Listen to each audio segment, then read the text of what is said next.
देखते हैं, जहां जेसन और जॉय को उसके पेरेंट्स स्कूल छोड़ने के लिए आते हैं। जेसन काफी स्मार्ट था, तो स्कूल में उसकी एक गर्लफ्रेंड भी थी जिसका नाम सारा था। दूसरी तरफ हम सोफिया नाम की टीचर को देखते हैं जो स्कूल में नई आई थी, इसलिए स्कूल की प्रिंसिपल रिबिला सोफिया को स्कूल के बारे में कुछ बातें बताती है। फिर सोफिया को उसका कमरा दिखाने के लिए जाती है, जहाँ रास्ते में उन्हें जेसन मिल जाता है। तो रिबिला सोफिया को बताती है कि जेसन तुम्हारी ही क्लास का स्टूडेंट है और ये स्कूल का हीरो भी है क्योंकि ये सिंगिंग अच्छा करता है। सोफिया जेसन को देखते ही खुश हो जाती है क्योंकि उसे उसका खाता खोलने वाला मिल गया था।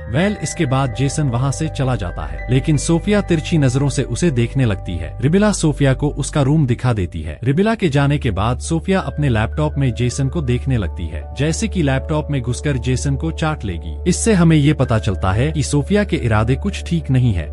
इसके बाद क्लास में हम जेसन को उसकी गर्लफ्रेंड सारा के साथ देखते हैं। वो दोनों बातें कर ही रहे होते हैं। तभी क्लास में सोफिया पढ़ाने के लिए आती है, लेकिन वो जेसन के साथ सारा को देखकर गुस्सा होती है और सारा को जेसन के पास से उठाकर क्लास में आगे बिठा देती है। जिसके बाद सोफिया सभी बच्चों को अपनी अपनी बुक निकालने की बोलती है, लेकिन जॉय जो कि जेसन की बहन थी वो सोफिया को बताती है कि पढ़ाने से पहले मॉर्निंग प्रेयर होती है। तो सोफिया हंसते हुए बात को टाल देती है कि मैं भूल गई थी। फिर क्लास के सभी बच्चे मॉर्निंग प्रे करते हैं, लेकिन सोफिया चुपचाप खड़ी हुई थी। जेसन की बहन इस बात को नोटिस करती है। अब सोफिया को तो प्रेयर आती ही नहीं थी। क्लास खत्म होने के बाद सारा और जेसन बाहर आपस में बात करते हैं। अब दोनों BFGF थे, इसलिए वो आपस में किस करते हैं, लेकिन सोफिया उन्हें किस करते हुए देख लेती है। वो उनके पास जाकर जेसन को सुनाने लगती है और जेसन को वहाँ से भेज देती है। जिसके बाद सोफिया सारा को धमकी देने लगती है कि आज के बाद तुम जेसन के साथ नजर मत आ जाना। तो सारा भी सोफिया से कहती है कि तुम इस स्कूल में नई टीचर हो, इसलिए तुम मेरे डैड को नहीं जानती, वो तुम्हें इस स्कूल से निकाल देंगे। पर सोफिया को इस बात से कोई फर्क नहीं पड़ता और वो सारा को लास्ट वार्निंग देके क्लास में भेज देती है। सोफिया का गुस्सा देखकर ऐसा लग रहा था जैसे वो जेसन को किसी भी हालत में पाना चाहती हो। जिसके बाद सोफिया क्लास में पढ़ा रही होती है। क्लास खत्म होने के बाद सोफिया जेसन को अपने पास बुलाकर उससे कहती है कि स्कूल खत्म होने के बाद तुम मुझे मेरे ऑफिस में आकर मिलना, क्योंकि मुझे क्लास के कुछ नोट्स बनाने हैं। तो जेसन भी ओके बोलकर वहाँ से चला जाता है। फिर सोफिया अपने केबिन में आकर अपने असली रूप में आती है, जहाँ वो अपने कपड़े खोलकर कैबिन का गेट खुला छोड़ देती है और तेल लेकर अपनी मालिश करने लग गई थी। जेसन जब सोफिया से मिलने आता है तो उसको गेट खुला हुआ मिलता है। जब वो अंदर देखता है तो सोफिया का हॉट लुक देखकर जेसन के मुंह में पानी आ जाता है। जेसन सोफिया से मिले बिना ही वहाँ से चला जाता है। यहाँ हमें पता चलता है कि सोफिया ने जानबूझकर गेट खुला छोड़ा था ताकि वो जेसन को अपने अंदर की खूबसूरती दिखा सके, और हुआ भी ऐसा ही था। जब जेसन अपने रूम में सो रहा होता है तो वो लेटे हुए सोफिया के साथ खाता खोलते हुए खुद को इमेजिन करने लगता है, क्योंकि सोफिया की जवानी देख जेसन पिघल चुका था। अब अगले दिन संडे होने की वजह से जेसन के मोम डैड उसे लेने के लिए आते हैं। तो सारा जेसन से मिलने आती है और उससे बातें करने लगती है। ये सब सोफिया मैडम भी देख लेती है, जिससे उसको बहुत गुस्सा आ रहा था। तभी सोफिया के पास रिबिला आती है। तो सोफिया कहती है कि मेरी चाची बीमार है, इसलिए मुझे उनसे मिलने के लिए जाना है, तो मुझे छुट्टी चाहिए। रिबिला भी इसके लिए मान जाती है। अब जेसन अपने मोम डैड के साथ अपने घर आ चुका था।